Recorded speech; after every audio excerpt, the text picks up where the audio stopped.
So we will continue with the winning team this evening from Portugal, top table, head coach Patrice Lagisquet, and the captain today, José Lima. Take the first question, please. And here in the back. Salut Patrice. Gilles. Salut Gilles. Tu disais vivre une superbe aventure avec les Portugais, mais alors ce soir elle est encore plus belle, quoi. Oui, franchement, oui. Ben, je sais pas quoi dire, hein, honnêtement. J'ai toujours peur des mots grandiloquents. Bon. Ça reste du sport, mais c'était un grand moment. Oui. Quand je dis qu'ils n'arrêtent pas de me surprendre, encore une fois, ils ont été capables d'aller chercher des capacités insoupçonnées. Parce que sur la dernière action, pour être honnête, je pensais plus à garder le score parce qu'il y a peut-être un enjeu qui va arriver de 4e place de poule si jamais la Coupe du Monde passe à 24. Et donc peut-être une qualification directe.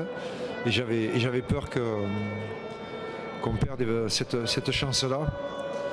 Mais quand je vois comment ça se termine, c'est pas la première fois qu'ils me font le coup, quoi. Donc voilà. Just in the front row, please. Francisco Isaac, Ribeiro. Patrice, with the last play, when you saw Storti cruising in and breaking the line, what was your first thought when you saw Marta coming in for the try? What popped into your head? I hope he will give the ball. Because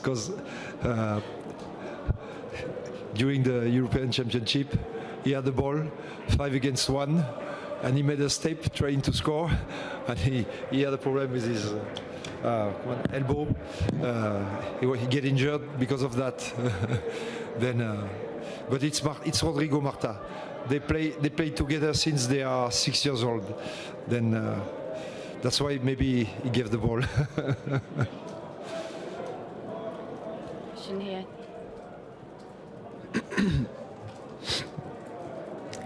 Patrice, récemment, Philippe Saint-André disait dans le podcast de World Rugby que le Portugal jouait un rugby total, alors qu'il était très charmé par ce style de jeu. Est-ce que ce soir, c'est pas le climax de votre rugby total? Oui, un petit peu, parce que c'est vrai qu'on a... L'essai qui est marqué à la fin, il correspond à l'ADN de cette équipe, à l'ADN du rugby portugais. Ce sont des joueurs qui sont très généreux, qui ont la capacité à jouer sur la largeur du terrain. Quand on me demande de comparer le championnat français, pour savoir à quel niveau évolue le championnat portugais, je dis que c'est incomparable parce qu'en fait, sur certaines bases, le rugby est moins structuré, mais par contre, sur la vitesse de jeu et l'utilisation de la largeur, ça se rapproche plus. Enfin, allez, on peut comparer au moins de la Pro D2, quoi. Voilà, il y a de la vitesse, et puis il y a une génération dorée. Franchement, il y a des joueurs énormes, quoi.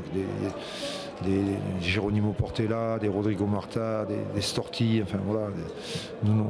Nuno Sousa Gage est plus âgé, mais voilà, il y a des joueurs. Madeira, c'est exceptionnel, quoi. Here, please, in black, and then behind.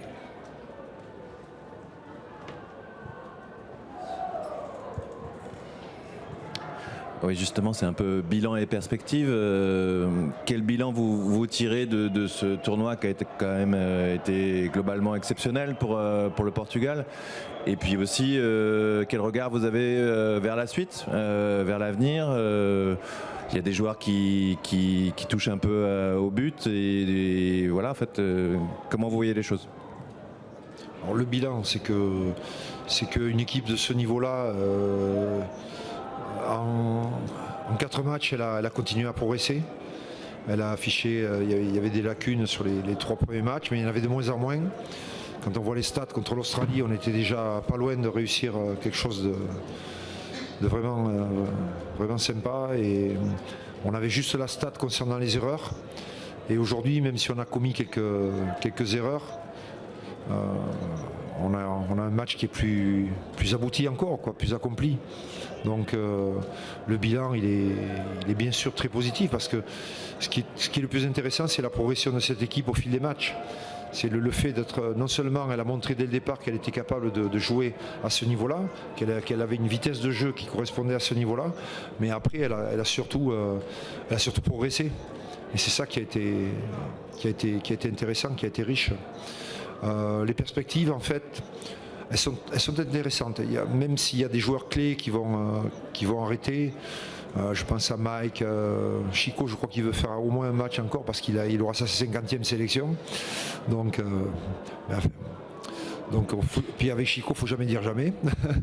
Mais oui, il y a peut-être Anthony aussi, enfin, il y a quelques joueurs, Samuel ne va pas être facile à remplacer, mais en termes de première ligne, il y a des perspectives intéressantes. Il y a des jeunes joueurs au Portugal qui ont déjà montré des choses et qui ont les gabarits et surtout le déplacement, la vitesse pour jouer à ce niveau-là. Le poste le plus difficile, ouais, ça va être celui le poste de numéro 9. C'est vrai que là, il y a peut-être, pour trouver quelqu'un qui puisse prendre le relais de Sam, ça va être un petit peu compliqué, même si Pedro Lucas est capable de donner beaucoup de vitesse au jeu.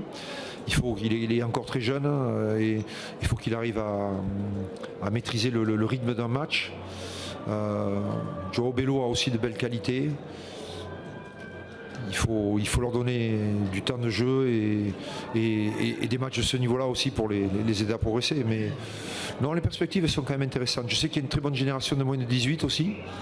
Et donc si la fédération continue à placer des joueurs dans des clubs pro français, s'il y a une équipe semi-pro, c'est-à-dire si les Lusitanos deviennent vraiment semi-professionnels, je pense un peu à l'image de ce qui se passe au Fidji avec les Fidjians Drua, voilà. Le rugby portugais peut continuer à progresser parce qu'il y a quand même beaucoup de passionnés, enfin, même s'ils ne sont pas assez nombreux, mais il y a quand même des passionnés qui sont investis et ce que vous avez vu aujourd'hui quand même c'est le produit aussi de la formation, hein. Ils ont une formation sur le jeu qui est très intéressante. Autant sur les bases, je pense qu'il y a besoin de soutien, il y a besoin d'apport extérieur.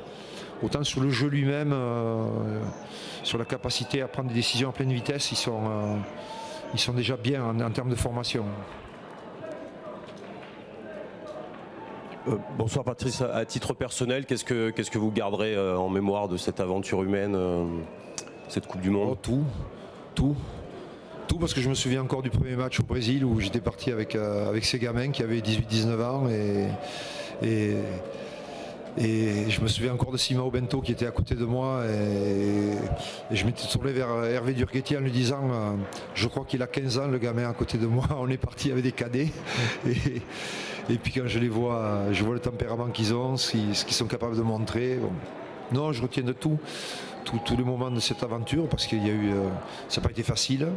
On a eu une part de chance, il ne faut pas oublier que on avait été sortis par l'Espagne et heureusement on a été rattrapés. Ça nous a permis de travailler 6 mois de plus sur la progression et ça a été décisif pour aller chercher la qualification à Dubaï. Mais ce qui est génial, c'est la capacité de cette équipe à apprendre et à progresser, quoi. D'ailleurs, c'est la première chose qui m'avait marqué du premier stage en septembre 2019. Lorsqu'on a commencé à faire le premier entraînement de mouvement général, je me souviens, je m'étais retourné vers Hervé Durguetti, ils avaient tout pigé en une demi-heure. On avait proposé deux types de circulation et là j'avais dit à Hervé, je pense que ça peut aller assez vite quand même avec eux pour à ce niveau-là, quoi. On va pouvoir être assez ambitieux au niveau des formes de jeu, quoi. Et c'est la réalité d'aujourd'hui, quoi. Sorry. Salut Georges. Merci. Est-ce que vous êtes là ce soir, vous venez de réaliser la plus sensationnelle des sensations de cette Coupe du Monde. Est-ce que vous êtes aussi les porte-parole des petits dans un rugby qui pourrait se réformer? On parle de passage de la Coupe du Monde à 24, tout ça. Vous êtes une des seules nations à prouver que le rugby, les petits ou les nations du deuxième tiers ont encore leur place dans le Gotha? Oui, il y a des nations, de toute manière, clairement, il y a des nations comme l'Uruguay qui montre de belles choses. Il y a le Chili qui est en pleine progression. Ça fait que 3-4 ans eux aussi ont démarré en 2019. Pablo Lemoine a fait un formidable travail avec le Chili. Il y a des nations qui ont envie de progresser, mais c'est vrai que tout le monde le sait dans le monde du rugby, c'est qu'on a besoin d'être confronté à un certain niveau de compétition pour progresser, pour assimiler ce niveau-là et progresser. La grande difficulté, et il faut être très honnête, c'est que les grandes nations ont besoin de rentrer de l'argent et que pour remplir les stades, je ne suis pas persuadé qu'un France-Portugal, ça fasse le plein du Stade de France.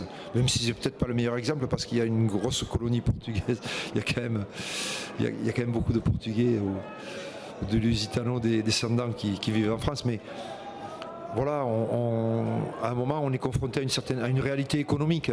Et je pense que la limite, elle se situe peut-être à ce niveau-là. Même si World Rugby donne des moyens, et c'est vraiment, et nous a beaucoup aidé dans la préparation de Dubaï et après la qualification pour vraiment aller chercher des niveaux de progression élevés, pour qu'on puisse s'adapter à ce niveau-là. Même s'il y a la volonté, les moyens de World Rugby, il y a cette réalité économique, surtout des nations européennes, qui fait que, une fois de temps en temps, ils vont accepter de jouer contre une nation du deuxième tiers, mais ils ne peuvent pas se permettre de jouer 2-3 matchs. Voilà. Et en fait, c'est ce dont ont besoin toutes ces nations-là.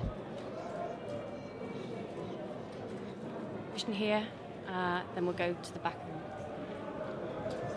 Bonsoir, une question pour José. J'aimerais savoir ce que vous avez ressenti lors de l'hymne et lors du coup de sifflet final dans ce stade qui était complètement portugais ou presque, avec voilà, une grosse communauté comme a parlé Patrice. Je pense que c'est beaucoup d'émotions. C'est, comme dit Patrice, c'est un travail qui vient d'à 4 ans jusqu'à maintenant. On a fait beaucoup d'efforts pour être là. On a eu aussi une part de chance. Donc il y a eu des moments qu'on a pensé que tout était fini et finalement on est revenu. Le match contre les États-Unis qu'on marque à la fin et on se qualifie à la dernière minute. Donc je pense qu'il y a beaucoup de choses qui ont fait qu'aujourd'hui on a un ressenti de ces matchs-là un peu différent de peut-être d'autres équipes, parce qu'on sait ce qu'on a galéré, ce qu'on a subi pour être là, et c'est sûr qu'aujourd'hui qu'on arrive ici à Toulouse et on voit tout ce peuple portugais derrière nous et on a des frissons et forcément ça touche et ça devient très, très intense. Donc je pense qu'aujourd'hui c'est un grand jour pour le rugby portugais. C'est comme j'ai dit au gars avant le match, c'est là on sera pour jamais les premiers à avoir gagné un match et on a fait histoire, et ça je pense que c'est ce qu'il y a de plus beau au rugby, c'est faire quelque chose qui reste pour toujours, et on aura tout le monde pourra nous dire que c'était nous, et ça c'est à jamais quoi. Sorry, behind. Bonjour. Ça, vous m'entendez ou pas? Oui. Je voulais savoir, le futur du rugby portugais, il va s'écrire avec les Portugais du Portugal, ou aussi avec, comme jusqu'à présent et comme dans d'autres nations, avec des binationaux, notamment des franco-portugais? C'est pour moi. Je pense que, en tout cas j'espère que ça continue avec ce mélange. Je pense que c'est un peu la clé de la réussite de notre équipe, même si aujourd'hui on a beaucoup de Portugais qui jouent en France comme professionnels, et je pense qu'aussi aujourd'hui c'est ce qui nous permet d'être à ce niveau-là, et je pense que ça il faut que ça continue. Il faut que des jeunes Portugais puissent partir soit en France, soit en Angleterre, soit dans d'autres pays pour jouer autant de professionnels, parce qu'on sait qu'au Portugal ça c'est pas possible, et je pense qu'aussi on aura toujours besoin de ces gars-là qui ont des origines portugaises et qui n'ont pas forcément la possibilité de jouer avec l'équipe de France. Ils ont envie de jouer avec notre nation, et on a le cas aujourd'hui de 6, 7, 8 joueurs qui jouent avec nous et qui jouent comme des vrais Portugais, et ils nous aident beaucoup. Donc je pense que sur l'avenir on pourra récupérer de joueurs dans la même situation et c'est sûr qu'on aura toujours la volonté, le plaisir d'accueillir des mecs qui ont envie de jouer pour notre pays et que ça sera leur aussi. Donc je pense que c'est un peu la clé de la réussite dans le futur aussi. I will take one very final question. This will have to be the last question, please. Jose, 11 years ago, I had an interview with you, talked about you going to France. You were one of the first guys going there at such a young age. I remember you saying something to me. Your dream was to go to the World Cup and win one game with Portugal. It's done. What's next? Je peux répondre en français.